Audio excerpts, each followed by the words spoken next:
They had a bill that was ready to go. Republicans and Democrats working on it together. Mike Johnson signed off on it. And then Elon Musk demanded the bipartisan bill be changed in an unhinged tweet storm. Because that's who the far-right Republicans look up to, right? They look up to President Musk. And apparently, that's the Democrats' fault, right? It's the Democrats' fault that Republicans can't get along, and 38 Republicans voted against this bill yesterday. That must be the Democrats' fault. Now, one of those Republicans that voted against this bill, a guy by the name of Chip Roy. Sometimes I agree with Chip Roy. Sometimes I disagree with Chip Roy. But in this situation, I'm 100% on board with what Chip Roy is saying. He's calling out Republicans. Now, this will probably end his career. Because as we've heard, if you vote against this bill, you're going to get primaried out. You know, Elon Musk threatening Republicans. We're going to primary you out. But Nikki Haley said something similar to what Chip Roy said, and I'm going to play you his remarks here in a moment. Do you remember when Nikki Haley was up there running for president on a debate stage? And do you remember when Nikki Haley was blaming Republicans accurately for the debt in this country and how much debt Republicans have gotten us into compared to Democrats? And I praised her for being honest in that moment. She had a moment of clarity, whatever you want to call it. Chip Roy is basically saying the exact same thing last night. So this is the speech that Chip Roy made last night, blasting Republicans, and rightfully so, that when they have the power, they get us more and more in debt, if you're going to compare it to Democrats. And have a listen to what Chip Roy had to say. By Republicans, increasing the debt $5 trillion. And what are you doing in the same bill? $110 billion unpaid for. Because you never have any ounce of self-respect to go out and campaign saying you're going to balance the budget, and then you come in here and pass $110 billion unpaid for. On top of the $200 billion you did for WEP, you guys won't agree with that. But the fact of the matter is, $330 billion. Congratulations, you've added to the debt since you were given the majority again on November 5th. It's embarrassing. It's shameful. Say what you want about Chip Roy. He is 150% accurate with what he said last night. Republicans don't like the truth, particularly MAGA Republicans. Now, of course, Donald Trump and Elon Musk and many of the MAGA Republicans are now going after Chip Roy, just like they're going after and putting out all the names, almost like a hit list of the Republicans that voted against this bill yesterday. So Roy responded to a Truth Social post from Trump, who accused Roy of getting in the way of a deal. Trump wrote that Republican obstructionists have to be done away with, dismissed as being utterly unknowledgeable as to the ways of politics and as to making America great again. He said Chip Roy is just another ambitious guy with no talent. By the way, how's Bob Good doing? I hope some talented challengers are getting ready in the great state of Texas to go after Chip in the primary. He won't have a chance. But if you notice, Donald Trump didn't go after any of the specific things that Chip Roy said, because what Chip Roy said was accurate. It was truthful.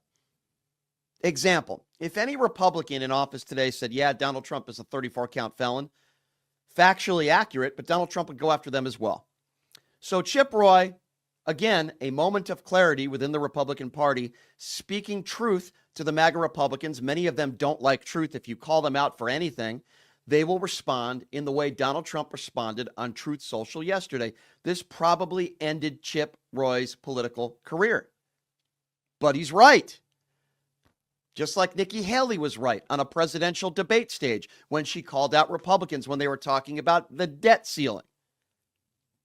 This is what these people are. This is who they are. And you know what's really unfortunate about this whole thing? There's a lot of things that are unfortunate about it. But I'll tell you what's most unfortunate is that here we are a few days outside of Christmas. The holidays coming up where, yeah, it's normal to go through normal stresses in life, of course, but most of us should be looking forward to spending time with family, spending time with friends during this holiday season.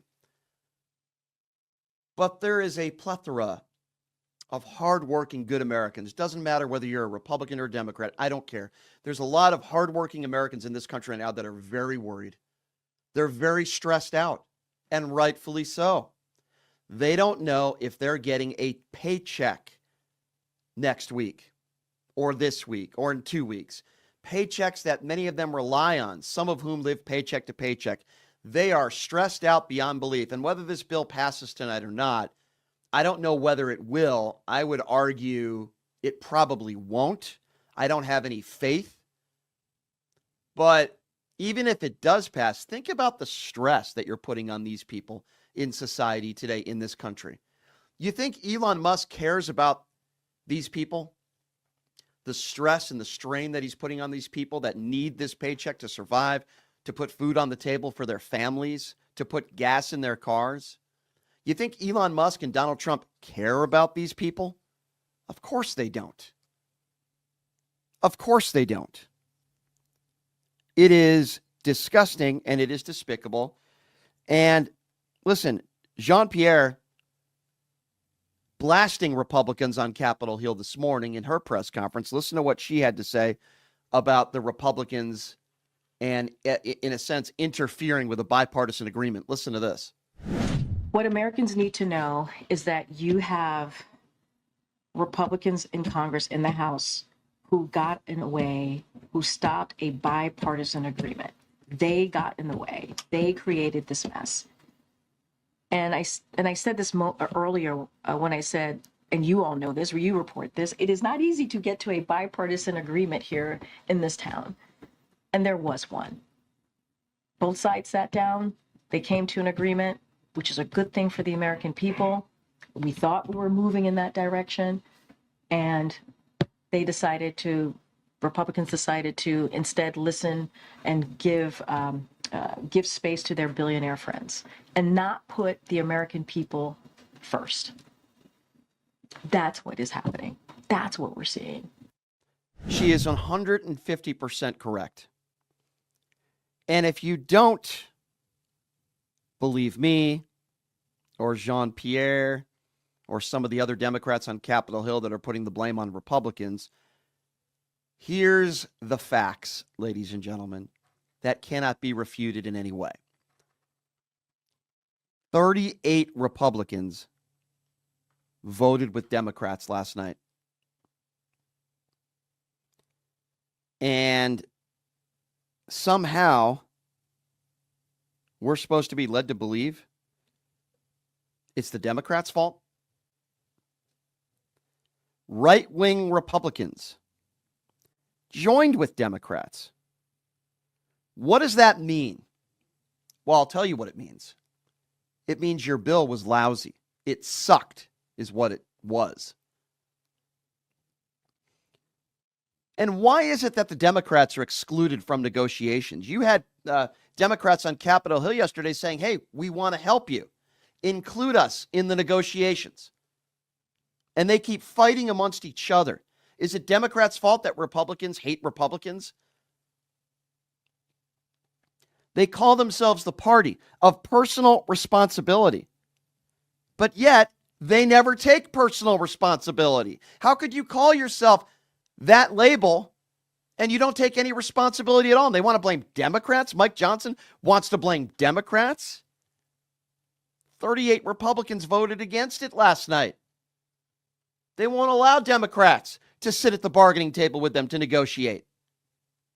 So who's to blame here? It's pretty simple. We're not talking brain surgery here.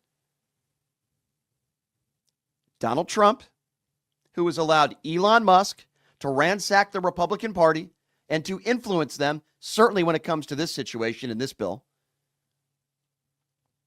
And the MAGA Republicans out there like coddling to Donald Trump, coddling to Elon Musk or President Musk, whatever you would like to call him.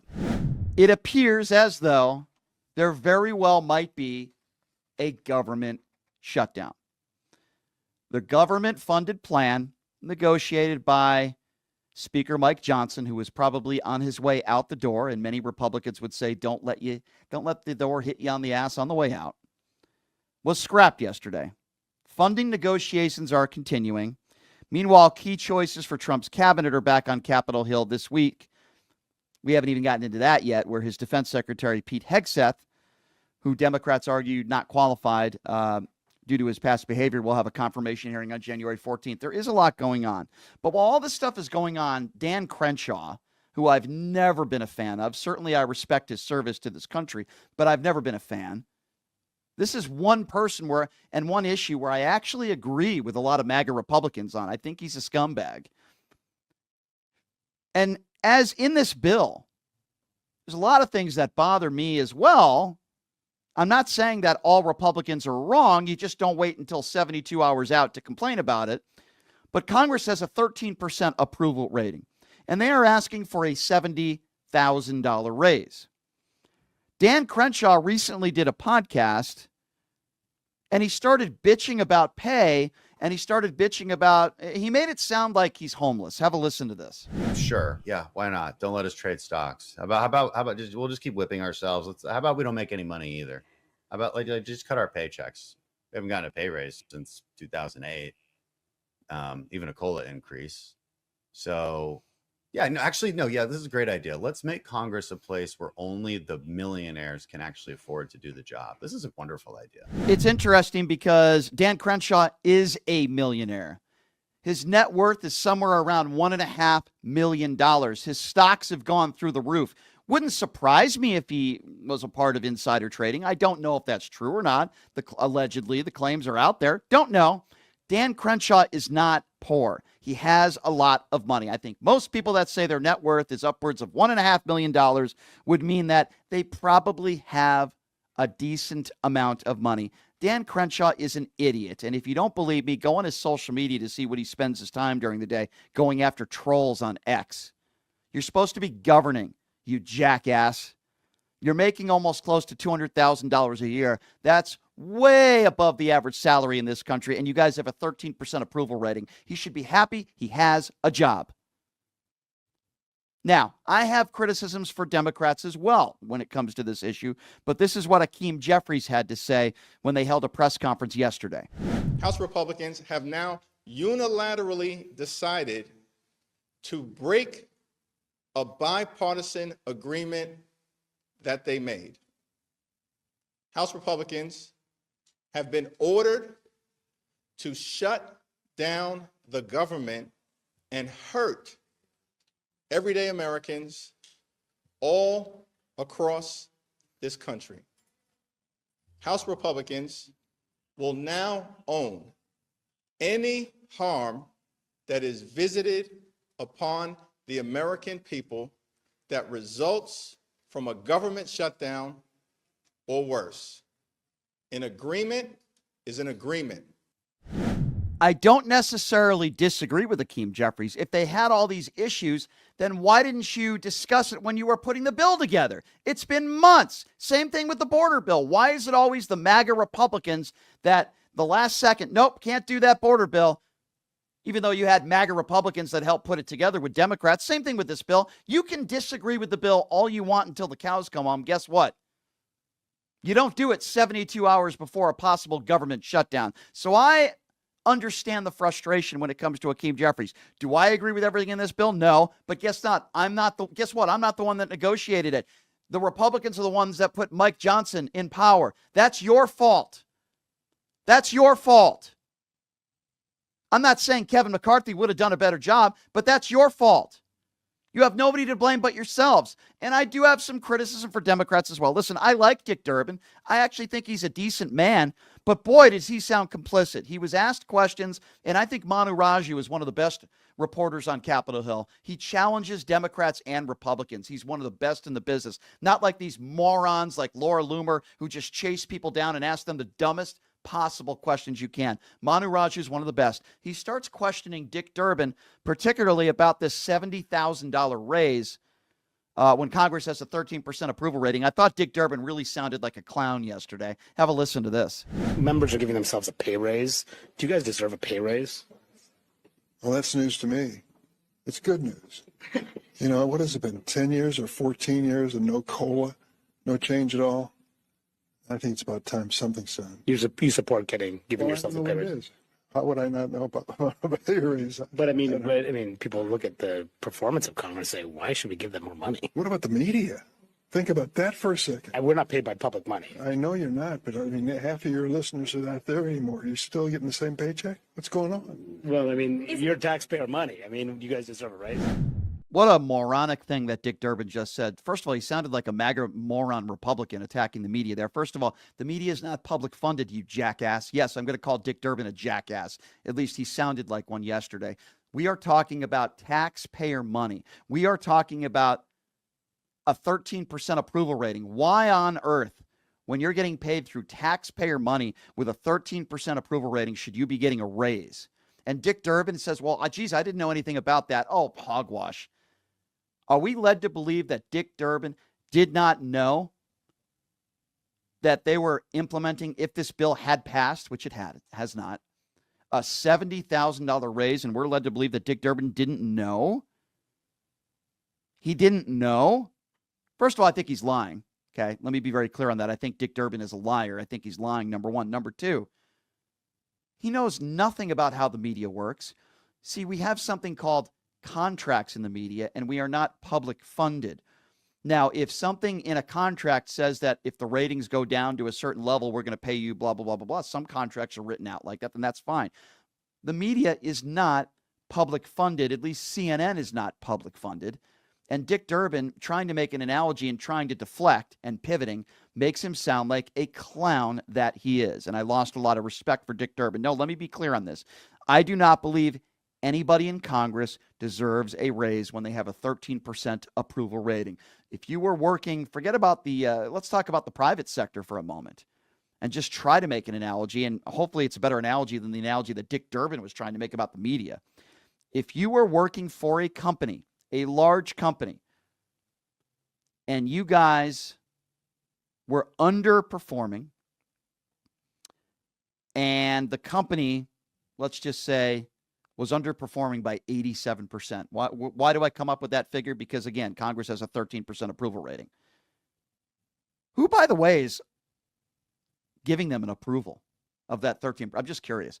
But let's just say your company was down 87% with, productivity, whatever word you want to use. And your employees said they wanted a $70,000 raise when they're almost getting $200,000 a year. Is there any CEO of any Fortune 500 company that would approve that? Is there anybody that would say, boy, that makes complete sense? No, of course not. Now, I'm talking about the private sector. Now, listen, if they wanted to give Congress better health benefits, if they wanted to give them a 2% raise, whatever, something like that, it wouldn't be as big of a deal. But it doesn't make any sense to me with a 13% approval rating. I'm going to make a sports analogy now for you. And some of you women out there might not like what I have to say if you're fans of the WNBA, but I'm going to say it anyway. This, to me, is just as outrageous as WNBA players saying that they deserve a raise. Why do I say that?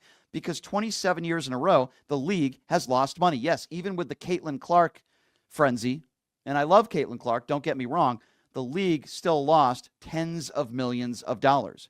What company that has lost money year after year, their employees demand a raise? I would call them imbeciles. I would say the same about members of Congress with a 13% approval rating. Oh, I got to buy a place to live in New York and D.C. I can't afford it. Hey, bozos, you're making almost $200,000 a year. That's your fault.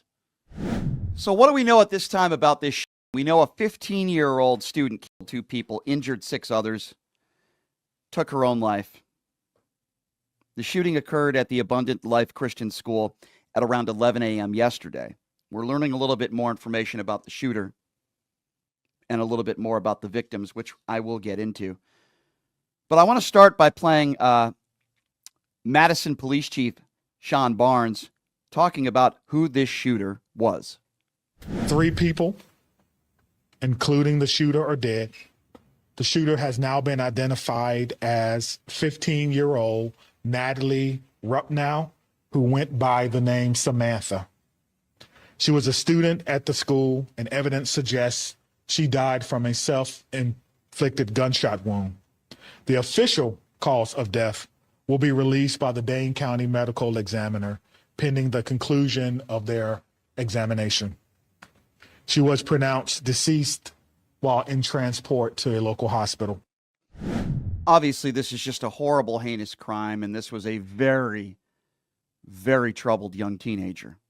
And when you look at some of her social media posts, the things she said, she idolized the Columbine shooters and other school shooters. A very depressed and very troubled individual. Now, we're going to need to learn how she got her hands on this weapon. My understanding is that her parents are fully cooperating, which is a good thing. So I'm not going to pass judgment on any family members, at least not yet, until we learn more information. This was a very, very troubled teenager who took 2 innocent lives and shot a half a dozen others. It's awful. So as far as the deaths or injuries, I want to let Madison Police Chief Barnes explain that. A teacher and a teenage student were pronounced dead at the scene at that school. 6 other students and a teacher were injured and taken to area hospitals. 2 students remain in critical condition and have life-threatening injuries. A teacher and 3 students were treated for non-life-threatening injuries. 2 of these have been released and discharged from the hospital. The other 2 survivors are considered to be in stable condition. Let's continue to hope that everybody makes through this okay. I know that there are a couple people that are still in critical condition. There have been over 300 shootings on school properties in this country just this year.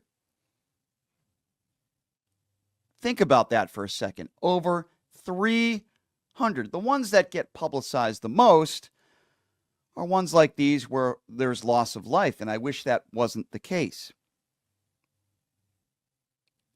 But I'm not even going to name the radio host, and forgive me, I was in my car yesterday flipping through the channels, and one conservative radio host who is just an absolute nitwit with 6 listeners, I think I was the 6th, did 10 minutes on this shooting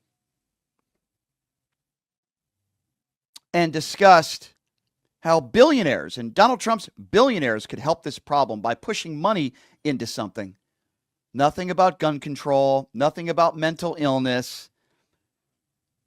I mean, these MAGA Republicans have no solutions to literally anything, especially gun control. Now, listen.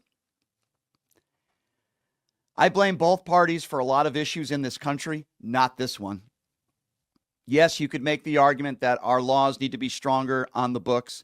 Can't blame Democrats for that one. I want you to imagine if you have a 6th grader at home or somebody around that age, and you drop them off at school, not knowing whether you're going to be able to pick them up or not. This is a 6th grader, a 12-year-old boy who had to witness what took place yesterday in his school firsthand. Listen to this 6th grader talk to the media. Did you hear gunshots? Yeah, I heard. Tell me what happened. We heard them, and then some people started crying, and then we just waited till the police came, and then they escorted us out to the church. How many gunshots did you hear? I heard 2. And what were you thinking? What are you thinking now? I was scared. Why did they do that? Why? Are you okay? Yeah. What did you think when you saw your mom for the first time this afternoon? I was happy and felt safe. It's sad, you know, to be home and then somebody call you and say your kids schooling like down and shooting and you didn't know where they are. And thank God they were safe. Now that very smart and well-spoken 6th grader, because I give him a lot of credit, will never forget this for the rest of his life. Why? Imagine if you're a parent. This is a mother who has a child, also a 6th grader, that goes to this school where the shooting happened. But this problem is not going anywhere. And the argument I hear from a lot of MAGA Republicans who could care less about the safety of your children in schools. They care about remaining in power. And you say, Brian, where's your evidence of that? Well, think about all the money they get from the NRA over the years, and they brag about their A-plus ratings from the NRA. What have they really done about gun control? Idiots like Ted Cruz and J.D. Vance saying we need to make our schools stronger. We need to harden our schools. We need to lock. I'm not making this up. After the Uvalde, Texas shooting, Ted Cruz, after the Uvalde, Texas shooting, talked about how the back door should have been locked. That 18-year-old who shot up all those innocent children who had just shot his grandmother in the face, and Ted Cruz is talking about a back door that should have been locked, as if somebody with an AR-15 who's willing to take his own life, who just shot his grandmother in the face and wants to kill a bunch of innocent children, isn't going to shoot through a locked door. That's what these idiots on the right come up with if they have any solutions at all. Or you'll hear more guns make us safer, which we know is not true, because per capita in this country, per 100 people, we have over 140 guns per 100 people. So if that was the case, we would be one of the safest, if not the safest country in the world when it comes to gun control. But that's not true. It's a lie.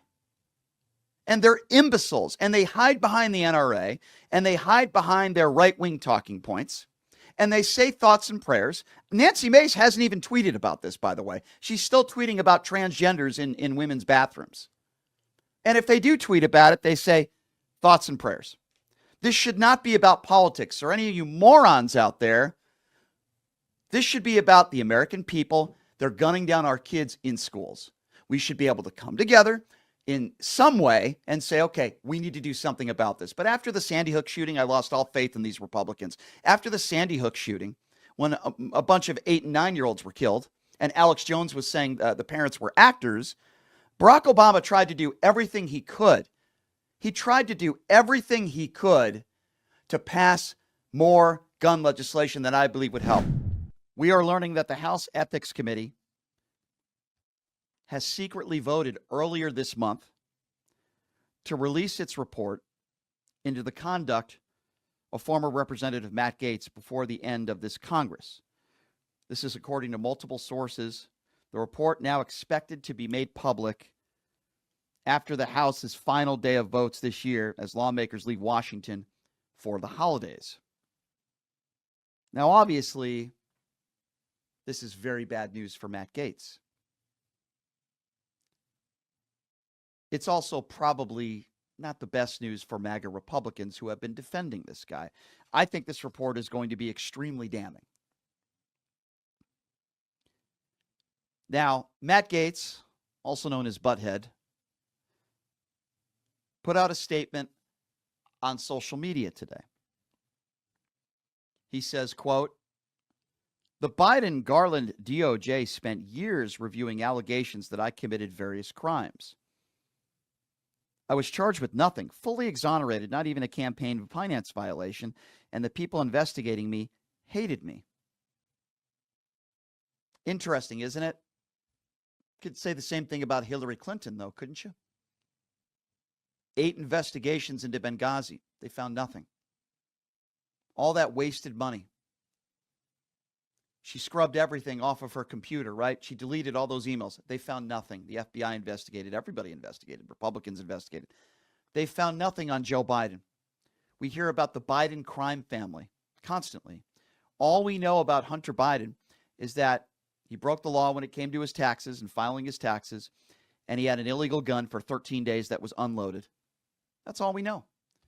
But how many times did you hear Matt Gaetz and so many other Republicans that are still in office today, by the way, that call Joe Biden and Hunter the Biden crime family? Well, what has Joe Biden been convicted of? What has he been charged with? We know that Donald Trump is a 34-count convicted felon, but you'll never hear somebody like Matt Gaetz, who's been wearing the Donald Trump knee pads for years. You know he crawled to Donald Trump and said, Mr. President, please assign me to the Attorney General position because I don't want this report to become public. Well, it looks like it is. And all those, begging and crying to Donald Trump doesn't seem like it's going to work, is it? Matt Gaetz goes on and he says, then the very witnesses DOJ deemed not credible were assembled by health ethics to repeat their claims about any cross-examination of challenge from me or my attorneys. I've had to chance to never confront any accusers. I've never been charged. I've never been sued.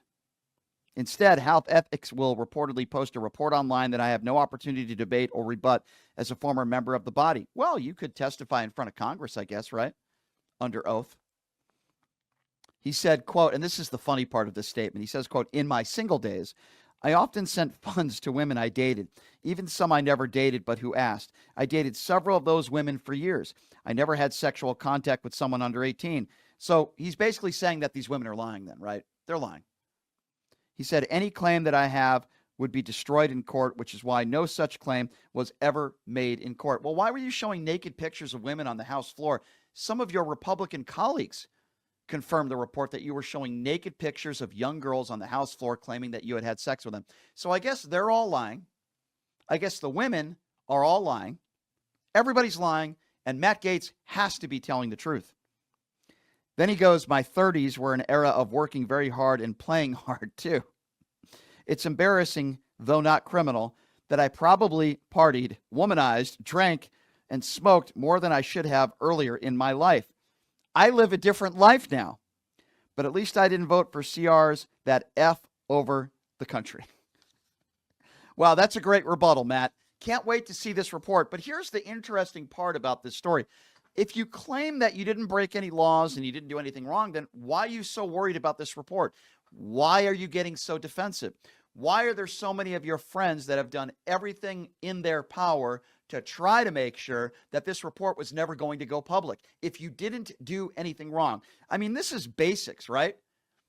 If you didn't break the law and you know you didn't do anything wrong or illegal or anything that would make you look really bad, then why would you be afraid of this report becoming public? I think we all know the answer to that.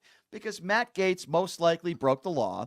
Matt Gaetz most likely had sex with an underage girl. Matt Gaetz most likely did some very stupid and bad and awful things that will probably hurt his political future, unless you're a MAGA Republican. Because if you're a MAGA Republican today and you're a liable sexual abuser in a case where the judge characterized it as rape, by the way, let me repeat that because Donald Trump can sue me if he would like to. The judge overseeing his case characterized it as a rape. The jury decided that he was found liable for sexual abuse. And it's funny how all these Republicans will get into the weeds on what rape is and what sexual abuse is. I can only give you my own personal definition. If you're found liable for sexual abuse, I believe personally, in general terms, that sexual abuse in any way, shape, or form is rape. That sexual assault in any way, shape, or form is rape. That's just my own personal opinion. Now, Matt Gaetz, to my knowledge, has not been allegedly accused of rape. Pete Hegseth has. There are a lot of very intelligent, capable attorneys in this country that Donald Trump could have chosen from that happen to be Republicans, and probably a lot of them MAGA supporters. But he chose Matt Gaetz to be his next attorney general. There are millions of people in this country, millions, that have served honorably, that are more qualified than a Pete Hegseth to be the defense secretary. But he chose Pete Hegseth. There are plenty of people in this country that have a lot of experience when it comes to medicine, when it comes to our health. And there are a lot of people in this country that would never behead a whale, put it on their car rooftop, or would stage a bear murder in Central Park, or would say vaccines cause polio. But Donald Trump chose Robert F. Kennedy Jr. There are plenty of people in this country who have served, who have not kissed the tails of Vladimir Putin or Assad. But Donald Trump chose Tulsi Gabbard, who was a Russian asset. These are the types of people that Donald Trump chose to work in his administration, some of which are very powerful positions. Now, I look at the appointment of Marco Rubio, right? And I say to myself, okay, I'm not a Marco Rubio fan. I think he's two-faced. He has no backbone. I don't like him personally. I don't like what he stands for. However, I look at a guy like a Marco Rubio and I say to myself, okay, probably won't embarrass the country. He is a fairly intelligent guy. He does have experience. He is qualified for that position. And it's one of the few where I say, okay, it makes sense, even though I don't agree with him. And that's the way things were. George W. Bush, his appointees, for the most part. Okay, you might not like somebody, you might not agree with somebody, but okay, it makes sense. Most of the people that Donald Trump has appointed do make absolutely no sense. All that makes sense is that they will all kiss the ring of Donald Trump. Herschel Walker literally might be the dumbest person I've ever been forced to listen to in my life. And trust me, I get a lot of MAGA callers to this show, and that's saying something. Not to mention that 5 women who said they had romantic relationships with the former Republican Senate candidate Herschel Walker have all said that he's unfit for office. There are people that have claimed that women, that he was violent against them. This is also the same man who lied about being an FBI agent. He lied about being a police officer. He lied about graduating from the University of Georgia. And he also lied about how many kids he has. And he lied about paying for his ex-girlfriend's abortion. This is a guy who's perfect, right, to be hired by Donald Trump. Remember this moment in the debate when Herschel Walker was attempting to be your next senator, and he whipped out, no, not what you think. He whipped out a badge, a fake badge, by the way. This man thinks he's a police officer. This was very bizarre, one of the most bizarre moments in any political debate. Have a listen to this. Herschel Walker, this is the badge I flashed at the debate, and this is my sheriff, Sheriff Rowland. Yes.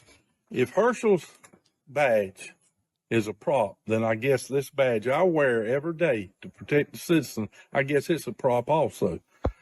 But these are real badges, and I gave this to my friend for all he's done for this country and this county. Now, he did that in a debate as well. He actually posted this video recently where he's showing that same badge that he showed in that debate, which was very weird. And then he was yelled at because, you know, he's not allowed. You're not allowed to show props during a debate. But this man is mentally deranged. He's ill. I don't know if he's been hit too many times in the head. Maybe AB will be the next person working for Donald Trump. I don't know. But Herschel Walker, it's really weird. He's got this weird fascination with this badge like he's a child. And here's Herschel Walker giving us a history lesson on apes. Have a listen to this. Now, I'll tell you something else I heard. Now, think about this, because at one time, science said man came from apes. Did it not? That's when you go to the science. Every time I read or hear that, I think to myself, you just didn't read the same Bible I did. Well, this was interesting, though. If that is true, why are there still apes? Think about it. You know, now you're getting too smart for it. No. Think about this. We have an evolution that is, we've gotten so intelligent that if that is true, why are there still apes? And then the conception of a baby. Let me tell you, science can't do that. They still trying to do it, but they can't because there had to be a God. Have you ever heard anybody speak in a more ignorant fashion than Herschel Walker? Again, this is the moment where he thinks he's a police officer and he continues to show his badge. Have a listen to this. And now I have to respond to that. We are moving on, I have gentlemen. to respond to that. And you know what's so funny? I am with many police officers, and at the same time, Mr. Walker, Mr. Walker, Mr. Walker, Mr. Walker, excuse me, Mr. Walker, please, out of respect, I need to let you know, Mr. Walker, you are very well aware of the rules tonight. Yes. And you have a prop. Yes. That is not allowed, sir. I ask you to put that prop away. Well, it's not a prop. This is real. And he said, I have a problem. I never went to law enforcement. It is considered a prop, Mr. Walker. Yes. Excuse me, sir. Yes. You're very well aware of the rules, aren't you? Well, Are you aware of the he rules? brought up the truth. Let's talk about the truth. Thank you for putting that prop away. Thank you, Mr. Walker. An 8-year-old would do that. He shows this fake badge. He's never been a police officer before. He's not in the FBI. He can't put two sentences together. Ladies and gentlemen, your next ambassador to the Bahamas representing the United States of America. Oh, and do you want to hear him talk about policy? He's brilliant when he talks about policy. This is Herschel Walker talking about clean air in the only way he can. Have a listen to this. He really thinks he's a cop. We in America have some of the cleanest air and cleanest water of anybody in the world. So what we do is we're gonna put from the Green New Deal millions or billions of dollars cleaning our good air up. So all of a sudden China and India ain't putting nothing in there cleaning that situation up. Right. So all that bad air is still there. But since we don't control the air, our good air decided to float over to China, bad air. So when China gets our good air, that bad air gotta move. So it moves over to our good air space. Good airspace. What is he talking about? Oh my God. Back in 2005, a woman by the name of Cheryl Parsa, who said she had a 5-year relationship with him, she described an incident where she caught Walker cheating on her with another woman at their condo in Dallas. And when caught, she said she thought Walker was going to beat me up, she said. He allegedly threw out his fist towards her and put his hands on her neck. Parsa and others were interviewed by the Beast, painting a picture of a man who is both unstable, unfaithful, and allegedly using multiple cell phones and enlisting the help of a hotel desk clerk in an effort to keep his affairs straight. He lied about all the children he has. I mean, he's just a horrible guy. And he happens to be a horrible guy who also is very, very stupid, and he can't put two sentences together. And again, it's a prerequisite for Donald Trump, just like it's a prerequisite for Fox News. It almost feels like if you are accused of sexual assault, if you are accused of violence against a female, if you're known for your infidelities, if you're a misogynist, if you abuse alcohol, drugs, whatever the case may be, it's almost like it's a prerequisite for Donald Trump to hire you or appoint you to a very important position. Now, most people would say, hey, Brian, come on. The ambassador to the Bahamas is not an extremely important position. Okay, it's certainly not up there on the list. I would agree with you, but it's still representing the United States of America. Call me crazy, if you will. But I don't want people working in government that have this type of past. Shouldn't matter whether you're a Republican or a Democrat. Listen, I used to like Anthony Weiner, okay? Back in the day before he had all these scandals, I liked his passion. I agreed with his politics. I wouldn't want Anthony Weiner representing the United States of America in government in any fashion because of the things he did.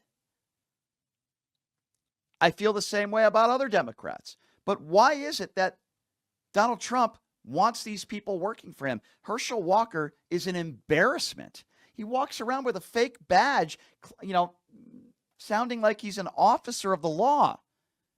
An 8-year-old would do that. It's like a 6-year-old that's walking around with his fire truck thinking he's a firefighter. That's who Herschel Walker is. He's like a 6-year-old. Is anybody okay with this? Does anybody think that this was a great appointment? The ambassador to the Bahamas? Are you effing kidding me? Are you kidding me? It makes absolutely no sense to me unless you're Donald Trump. And while all this stuff is going on, and Herschel Walker might be representing all of us,